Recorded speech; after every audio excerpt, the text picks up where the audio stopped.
everyone, this is the movie Maniac. Thank you for watching. Today we are reviewing Rambo Last Blood.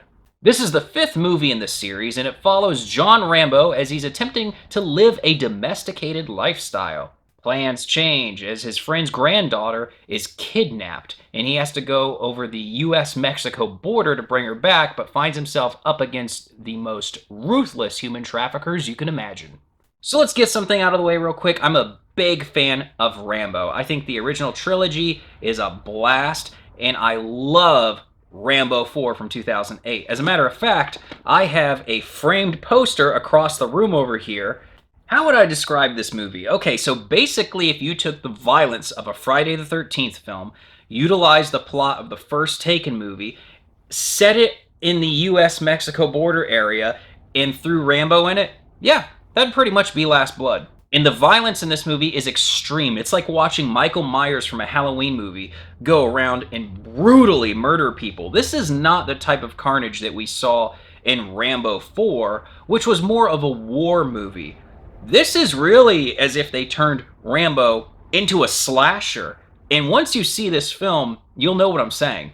First thing I want to discuss is the second half of this movie, and we'll define that as everything from the hammer scene onward. And yes, there's an action scene involving a hammer. I thought it was a blast. It's a lot of fun, and I mean, it is a solid Rambo sequel from that point on. It has an emotional hook that's pretty effective. There's an absolutely stunning finale. I mean, this is just red meat for action fans. And it's exactly what you want to see. It's a total blast. Unfortunately, the first half of this movie, there's no way around it, guys. It is an amateur mess. Within the first 20 minutes of this film, I consciously thought while sitting in the theater and watching this, wow, this all feels like an afterthought. And I felt the same way leaving the theater. So here's my theory. Given that this is an hour and 29-minute movie that's in theaters right now, in reality it's actually an hour and 10 minutes. They cut it, they went into the studio, and they said, yeah, great, you don't have a feature film that we can put through theaters. So they went back and introduced a lot of things to just pad the runtime, and you really feel it.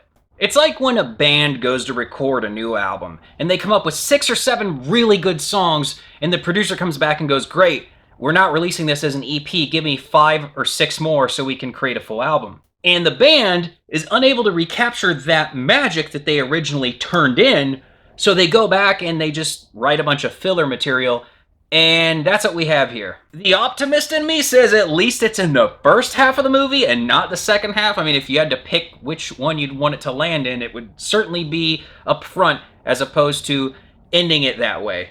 At no point did I ever think we might be in for anything less than a really good Rambo film. And this is going to go down as one of the weakest sequels. The first half of this movie, it just comes off like a direct-to-video film. It's that bad, and there's no excuse for it. What is great is that Stallone is still fully capable of all the action in this picture, and that's a sigh of relief. This is not a guy who looks like he's about to get into his wheelchair anytime soon, which is amazing for a 70-year-old. So if he wants to keep doing more action like this, I think it's totally plausible. She's coming home. You started this. I'll end it.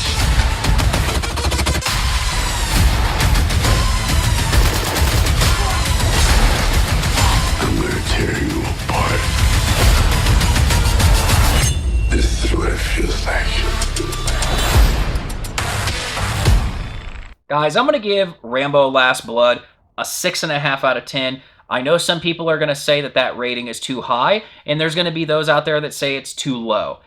I'm just telling you how I feel. If it weren't for that epic second half of the movie, this would probably be a 5 out of 10, maybe even a 4. Because the first half of this movie is so troubled. And at the same time, looking on the bright side, I say just be happy that we even have a Rambo movie. I mean, this is what, 11 years since the last one? I didn't even think it would happen.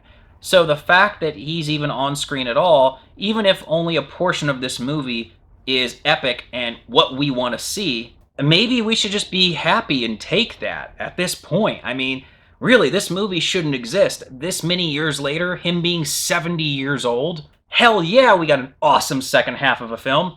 And I know I'm beating a dead horse here, but I can't make it clear enough that that's where this works, and everything else is just a bunch of really poorly thrown together filler material. Alright guys, what did you think of Rambo Last Blood? I want to talk about this. There's a lot to discuss here. Just don't throw any spoilers in the comments, please. Respect everyone else and them coming along, maybe watching this prior to seeing the movie. And as always, hit that notification bell, like, comment, and subscribe so you can stay inside the mind of a movie maniac.